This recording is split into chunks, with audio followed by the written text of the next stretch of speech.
Luckily, I can edit these and chop off the beginning because you started it before I was ready. I didn't. I was ready. So, And I started it. You weren't ready. would you like to introduce it then? No. If you're with someone who's a bit clingy, it can be really hard. You want to set a boundary.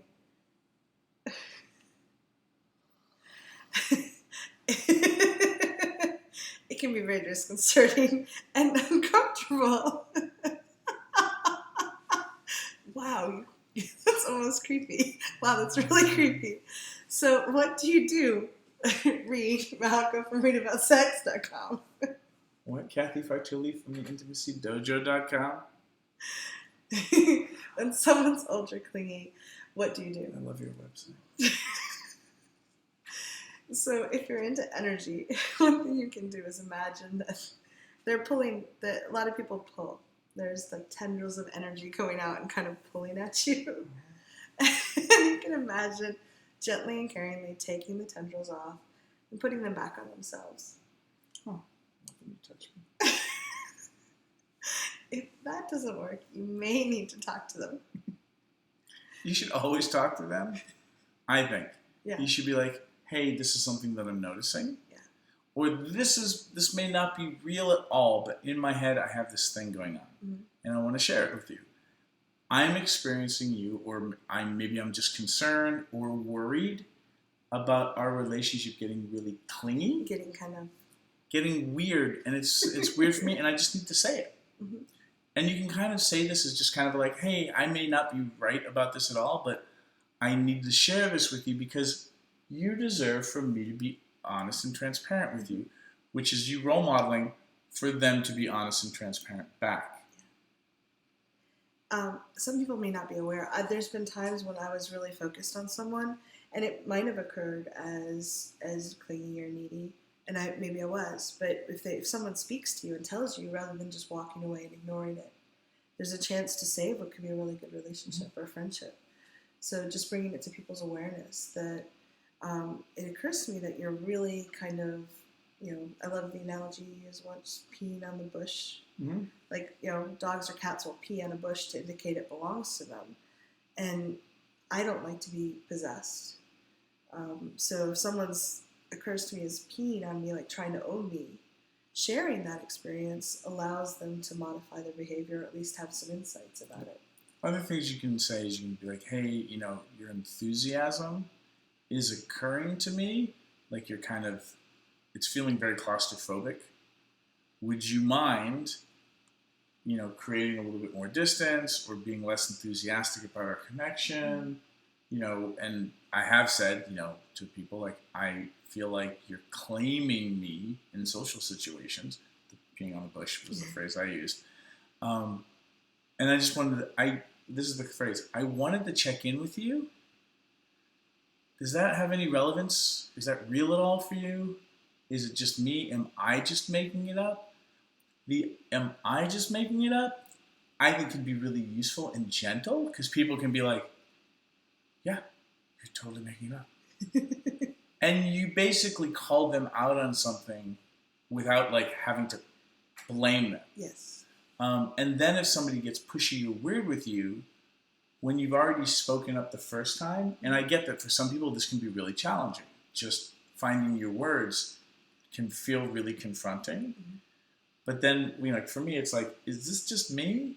Maybe this is just me. I'm in my head about this, right? And I'll kind of apologize without taking my power away. Yeah. Which is also my way of taking ownership of this. Should I be wrong?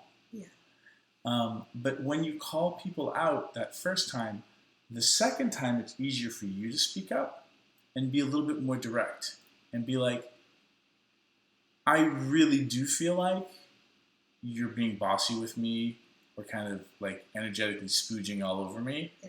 And that's not cool. Well, and you can also, if you can give someone specifics, that really helps. When you said this and started using the term we about what we were going to do, that felt very uncomfortable for me. When you give someone specifics, that might, they might have different cultural expectations or beliefs or just experience. And you might really be just in your head about it. Like, those 82 pictures you posted on Facebook from that weekend, we were at the same party and tagged me in every one of them. Felt a little weird. Do you normally do that with everybody? Yeah. And basically you can kind of compassionately point to the elephant in the room in a way that gives them space. Because ultimately, for me, as somebody who's goofy and charismatic and I meet a lot of people, in some ways, I think people are just well-meaning. Yeah. And I'm pretty open and friendly with folks. Mm-hmm. And I just assume they're clunky. Yeah. And so I'm just telling them what I need for me to feel more comfortable around them. Yeah. And if they go to every party and take 82 pictures and tag the people there, maybe it's just normal. Yeah, maybe it's normal. So again, like, you not speaking up is going to be the beginning of a much larger problem. Yeah. So how do you figure out how to use your words? And for my woo-woo friends out there, energetically, you're using vibration to speak into existence adjustments that you need. Right. And that's energetic. It is. It is magic. And energetically, you can also, I love your analogy. We have another video on Velcro. It's just imagining that your Velcro is straight and there's nothing really for them to cling on to. Yeah, there's nothing for them to hook onto. And then when you get really good at it, you pull your Velcro strands in so that you're smooth, so that people can't glom onto you. So for people that are energetic, can we try that? So just imagine that he's clinging, and I'm straightening my Velcro and pulling it in, and he's just rubbing up against some Rain-X glass. It actually feels much less threatening to me. I love your website. So there's nothing really for him to cling to, and it actually feels much safer for me. Your voice is so pretty. My Velcro is pulled in now. Oh, what? I'm sorry. And again, like, I'm being silly, but like, the thing that's missing is you saying, yeah. Hey, yeah, what you're doing right now, it's not working for me. Yeah. I really appreciate your appreciation, but it's occurring to me as a little bit invasive. And when you name the elephant in the room, if that's really what they're doing, you get a quick read on how delusional they are.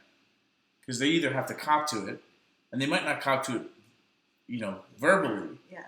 But if somebody's like, what do you mean?